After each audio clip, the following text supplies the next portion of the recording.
Hey there, gang. Time for another unboxing video. I'm actually in the office here today, and I'm going to be grading this box of books right here. And as always, I have no idea what is in this box until I crack into it, so I invite you to look over my shoulder as I find out what books I'm going to be working on. So if you like comic books, stick around. We're going to have some fun.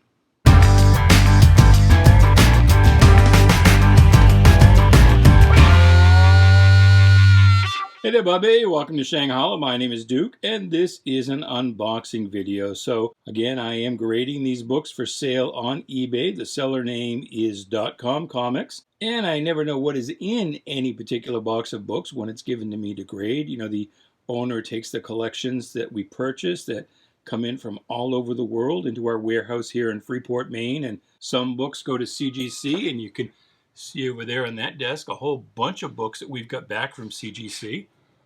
There's some more. Or they end up going into multi-book lots on eBay, and you can see those boxes back there are all bound for multi-book lots. Or they end up on eBay as singles. Of course, they could also end up on either of our websites, .comcomics.com or sellmycomicbooks.com, but the vast majority are sold on eBay, and the ones that go up as raw singles, meaning a one-book lot, tried to hold up my finger before the camera, and I missed it. I forgot, the lens is off to the side. It's not in the middle. As I always say, come for the comic books, stay for the high quality production values. Anyway, let's take a look. Let's not waste any more time. This is kind of a shaky cam video because I am doing this with just my phone in my hand. But let's see what books we're going to be putting up on eBay as raw singles. And again, I don't really mean to make this a commercial. It's just a chance for you to kind of share that joy of discovery that I always have when I see some of these books for the first time. So here we have Werewolf by Night 27. Feels like there's two in there. Yep, number 28. And I say for the first time. I mean for the first time, to find out what I'm grading. Most of these books I've obviously seen before. There's 29 and number 30. What is this? 34. I doubt we'll have a 32. If we've got a 32 in here, it's either low grade or somebody just spaced, because that would have gone to eBay. There's 31. 35. Well, if you're an Werewolf by Night fan, we've got some books coming up for you. 36.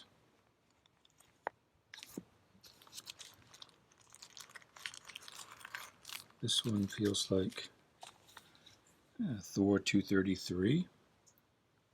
So what books go to CGC? What books end up as singles? Generally, if the book we think is going to sell for more than $100, we'll send it to CGC. In most cases, sometimes not. If we think that it'll go for between $10 and $100, that'll generally go up as a raw single. And if we think it'll be less than $10, then it ends up in a multi-book lot.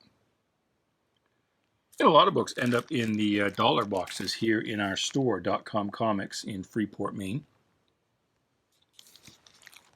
And I'm not calling out the issue numbers here in the titles. I'm guessing that you can look and see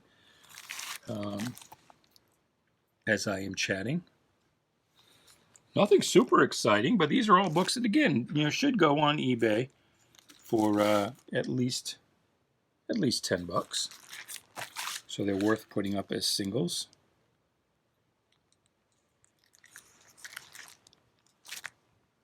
It's nice shot of nothing there. Let's take a look at the next box as I work one-handed. Some more Thor, 242, 243. Are you old enough that you had an Evel Knievel stunt cycle as a kid? I always wanted one so bad, and never got one just because, we were kind of poor. And, I never got a Evel Knievel stunt cycle. I never got a $6 Million Man action figure. I did have a whole bunch of Migos. I had a passel of Migos. And probably because those were cheaper than the other things. And of course, the Evel Knievel Stunt Cycle was Amigo as well, but that was more expensive.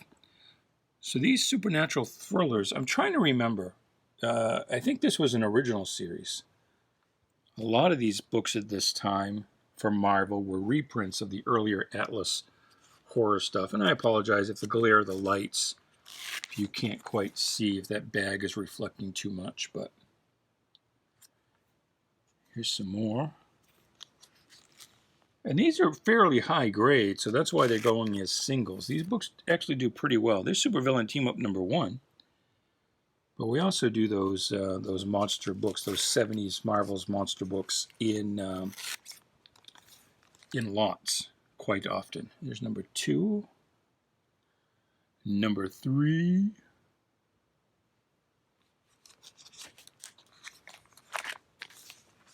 #4. Never much cared for this Submariner costume that he wore at this period. There's some Deathlock for you. I think he first appeared in #28. That was 33. And the title here is Astonishing Tales. There's 32. And you know, when he appeared on, there's 31. That's a nice cover. Always liked that cover.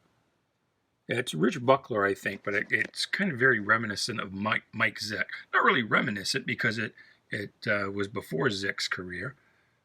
But, you know, if Zeck was modeling himself after something, you might guess that might be where he developed his style. Not that I'm saying he did. I'm just saying, again, that looks very Mike Zeck, but I think that's a Buckler cover. Actually, what does it say here? You can see it right there. Well, maybe you can't. If I could figure out where to point the damn...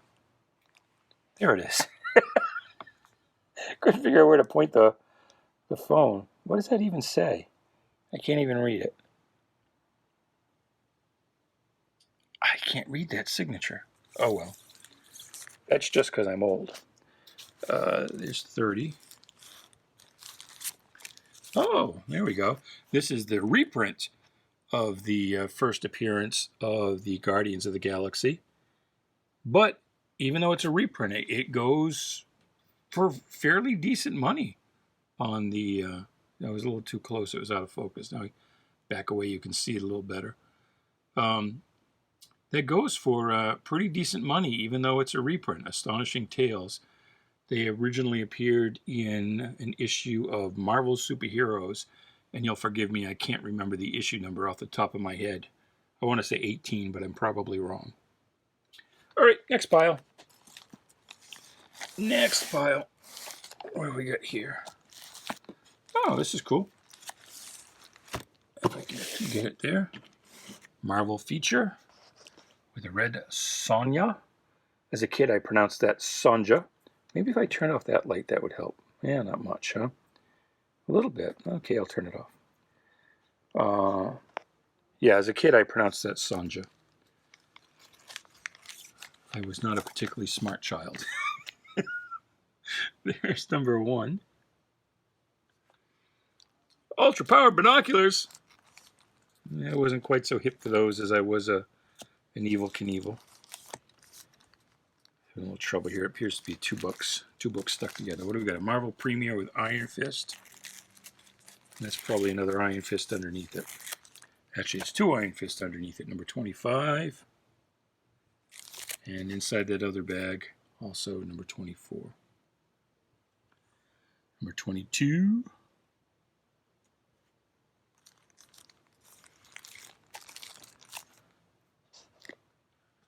#21.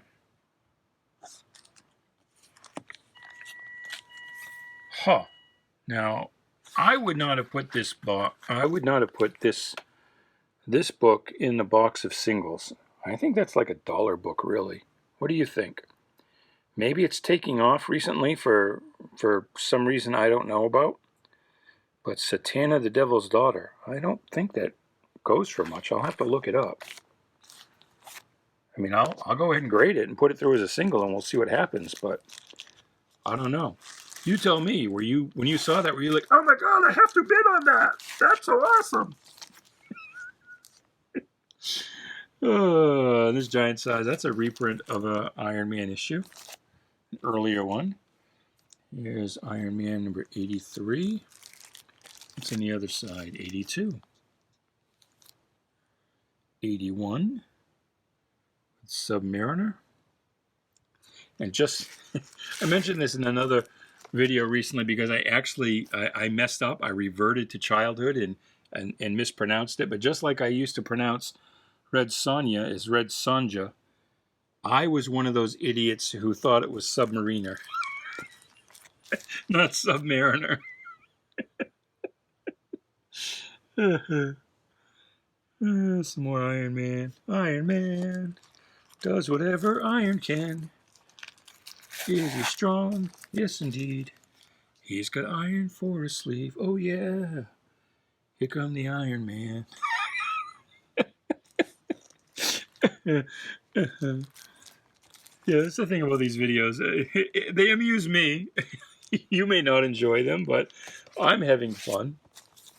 So there you go. A bunch of Iron Mans. And, oh, look what's in this next pile. This is kind of neat. And these go for, these do really well on eBay. These Frankenstein monster books. And you wouldn't think that they would. You would think, you know, these were, and these probably were like dollar books for a lot of years. But recently on eBay, these have really taken off. They will go for, and when I say taking off, I mean they'll go for 20, 30, sometimes $40. I think we sold one of the first issues not that long ago for like $70 or something like that. So, yeah. I'm surprised that Marvel doesn't do a trade paperback of that. Oops, that one's upside down. Number 3. So he's graduated from Marvel Premier into his own title, where he would last just 15 issues before being paired with Power Man, which is basically a case of Power Man and Iron Fist both, you know, sold not that well, so they teamed them up in a single book. Two characters you wouldn't have necessarily thought would go together. Number 3. Oh, here's Invaders number 1. That was, I won't say a grail, but it was a book I was looking for a long time. I got it not that long ago. I finally got it, Invaders number 1. I had the rest of the series. I think as a kid I came in at about issue 18, and I got it through the rest of the run. But didn't have, oh, there's an early, all new, all different X-Men with Havoc. I didn't have those first early issues. I had to piece them together. These are all upside down. And it took me a while to find a number 1 and a condition I wanted at a price I was willing to pay. So these are going to end up having a lot of glare. But they're probably books you've seen before in my videos, if not otherwise. I was tapping because that's a newsstand, so that should bring a little bit of a premium over the direct sales version. Here's a direct sales version. Classic Days of Future Past, Part 2. Impulse 27. What the hell? What is special about Impulse 27? Can't possibly be the first appearance of the Impulse Mobile.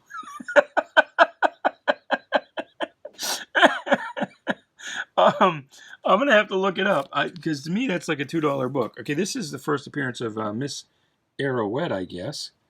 But even still, I thought that was like a $3 or $4 book. So maybe the market's doing something the owner of the company is aware of that I'm not. And here's Ghost number 3. World's Greatest Heroes line from Dark Horse. So it looks like these books, this stack is more modern. Oh, look at this. So,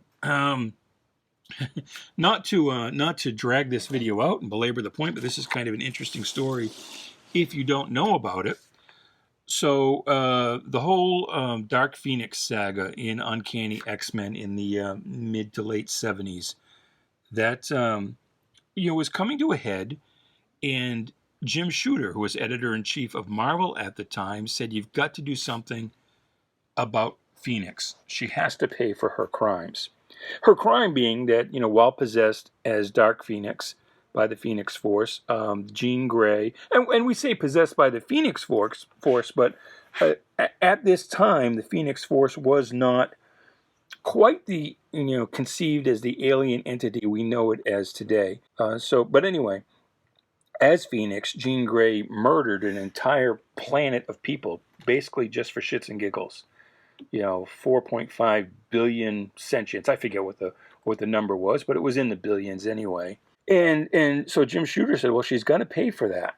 And Chris Claremont, the writer, and John Byrne, the artist, they were pretty pissed off.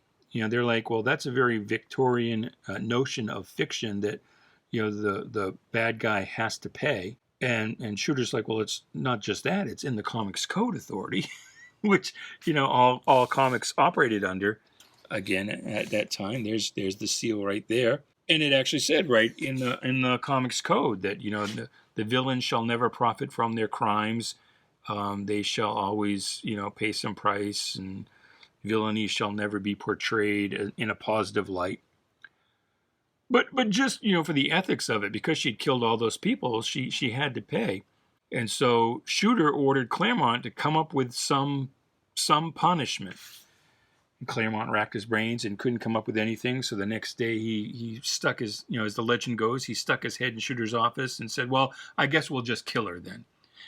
To his surprise, his shock and dismay, because he expected Shooter to back down, Shooter was like, got it, do it. Thumbs up. And so they ended up killing her. So anyway, what this book is how Claremont and Byrne would have ended that saga if they had their druthers, if they had been allowed to do the story as they wanted to, as opposed to having to kill Jean Grey off. So if you've never seen this book, that's what that is. It's basically the first part is reprinted from the original Phoenix saga, and then it sort of ends with a new ending where, she doesn't die, she lives, and everything's cool. So anyway, that's that story. Let's look at some more books. Some Amazing Spideys, number 90. There's annual number 4. That's a reprint issue. Annual number 5, not a reprint. That is the first appearance of, you can't see them in the glare. Actually, you can't see them because they're just outlines, but that's Peter's parents. Well, this is an interesting book from the short-lived Marvel Star line. Animax. I don't know this property. Was this like an original Star Comics line, or was this based on some toy line or cartoon of the period? I don't know. You tell me. There's Man of Steel 19, first, is it the first Doomsday, first full Doomsday? Now we're getting into the Silver Age. There's an old action. Number 294. Avengers 71 with an early Invaders appearance. Speaking of Jean Grey, there's her rebirth in Fantastic Four 286. So I think this is after Shooter got the boot. First appearance of the Professor Hulk version of Hulk in 377. There's another Wolverine, number 4. All right, we're getting down to it. Let's see what we got here. There's some early X-Men. 105, there's Jean Grey as the Phoenix. That was just a magnificent costume that Dave Cockrum came up with. And he liked the sash. He repeated the sash idea for Ms. Marvel. And I think he used it on one of his members of the Imperial Guard. None of his Legion of Superheroes redesigns had the sash, though. There's 106, 116, 122. That was a very striking cover. I remember being very impressed with that cover when I was a kid. As with this, it just made so much sense that Colossus would be a traitor, being a dirty commie, a Russian. Again, you're talking the 1970s. So there's some Dark Phoenix action going on, 125, or the start of kind of that Dark Phoenix saga. It's 126, 132. And it was this issue with the Berserker Rage, 132 and 133, where Wolverine kind of goes into his Berserker Rage. Whoops, I'm pointing at Wolverine, but that's Colossus, sorry. He's not actually on this cover. So I remember correctly, he's down in the swamp waiting for some Hellfire minions to come looking for him. Anyway, when he went into that Berserker Rage, that's when the fans really sat up and took notice. Because the new X-Men was kind of a slow burn. It took a while once they were introduced for the title to go back to monthly status from bi-monthly, and then to really pick up in sales. Wendigo. Got a couple of those, huh? Are they both newsstand? Nope. One's a newsstand and one is a direct sales. So all things being equal, we would expect that newsstand to do a little better. Let's go with this next. This book surprises me. To me, this is a nothing burger book, but we've had recent sales of this in the $15, $20 range. So there you go. Some more giant-size Spider-Man with Man-Thing, giant-size Fantastic Four. Will we have any giant-size Man-Things? Probably not. This issue 35 of the X-Men. And we saw one of those in a recent video of books that were going to CGC, and you might recall that one that went to CGC looked in a lot nicer shape than this one, obviously. Number 37. Number 38.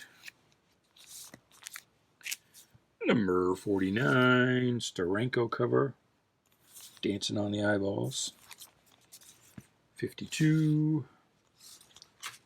66. This is the last original X-Men book. After this issue, the title went into reprints all the way from 67 until the new X-Men made their debut, and the new X-Men first appeared in number 94. And I have never been able to find anyone who can explain to me why that was done. Why, if the X-Men sold so poorly, why did Marvel not just cancel it and try something else? Or try the characters in their own solo titles or something? They never did this with anything else, where they effectively ended a book but continued it in reprints. And I understand, maybe the sales were not good enough to continue producing original stories, but they were good enough that they thought, well, we could sell the reprints. But again, Marvel never did that with any other title. And so the world could have been much different if the X-Men had just been canceled at this point after this issue, and Marvel tried some other title in its place. All of the X-Men probably would have languished in limbo, and there wouldn't have been any new X-Men. There wouldn't have been anything really to revive. And the X-Men could just be, D-list characters today. Maybe, not even hardly remembered. But because the book kept going in reprints, there was something, let's try something new with them. So that's what that was all about. But I've never, like I said, been able to find anybody who can explain to me why that was done with the X-Men when there was no other Marvel book that was canceled for poor sales and continued on, reprinting the earlier books.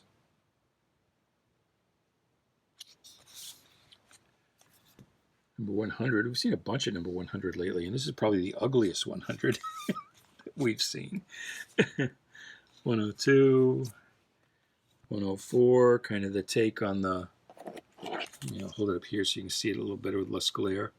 Take on the X-Men number 1 book with poor Colossus back there just waving his fist, not really able to do much of anything. All right, let's see. I'm going to have to put the phone down here for a second. These books are not in bags and boards, and so I want to use both hands to take these out. There we go.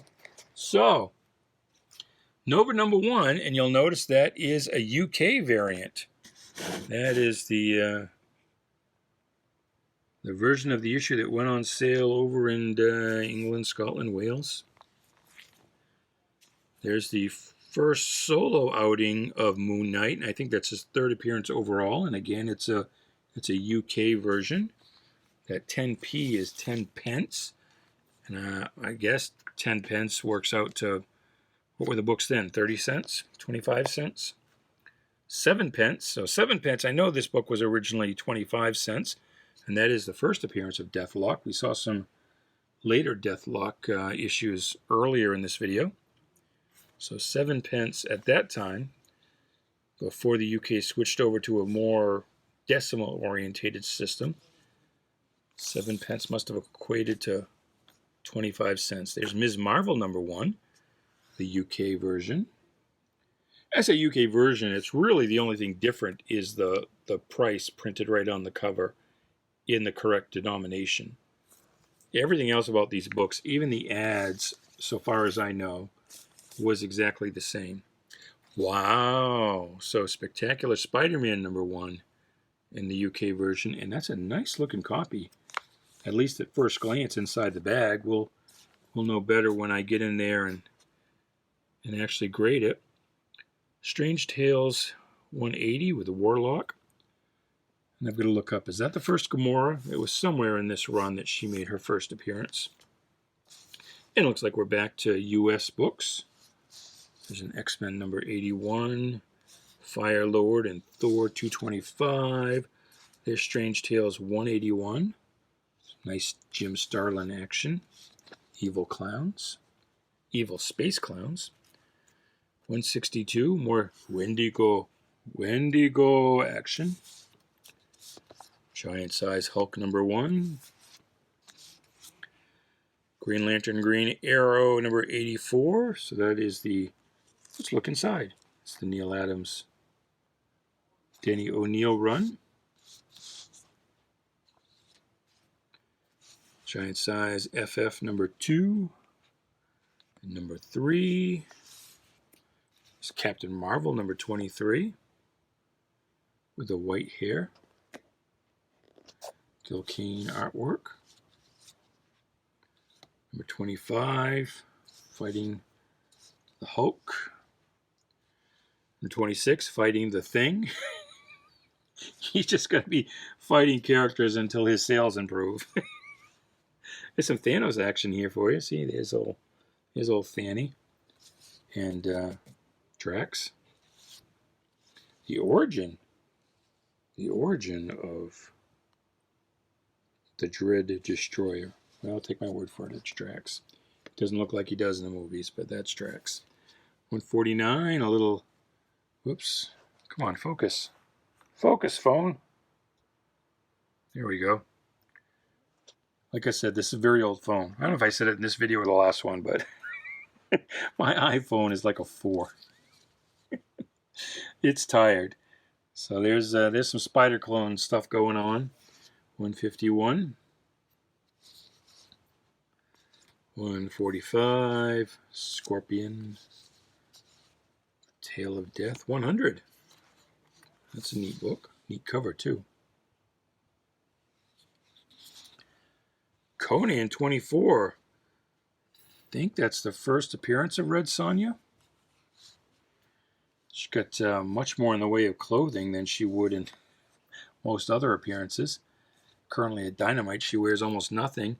And here we go. This is the last book in the box. It is, and there it is, the first appearance of the Defenders. This book belonged to, is that Miles Miller? Freaking idiot. Wrote his name on the book. Why would you do that? Don't do that! Don't write on your comic books! Don't wonder if he wrote inside it, too. Did he? No. Good boy, Miles. First appearance of the Defenders, anyway, like I was saying or trying to say. And that's Marvel feature #1. Day of the Defenders. So that's it. See, box is empty. That's everything in that box. I will be grading those up. And those will go up on eBay, probably within the next week or two. So I hope you enjoyed that. That was fun for me. I hope it was fun for you. Until the next video, goodbye, good luck, and please be good to each other. He's still not in focus. Focus, Batman, focus. I'm Batman. I'm out of focus. I'm still Batman, though. Cool. Goodbye.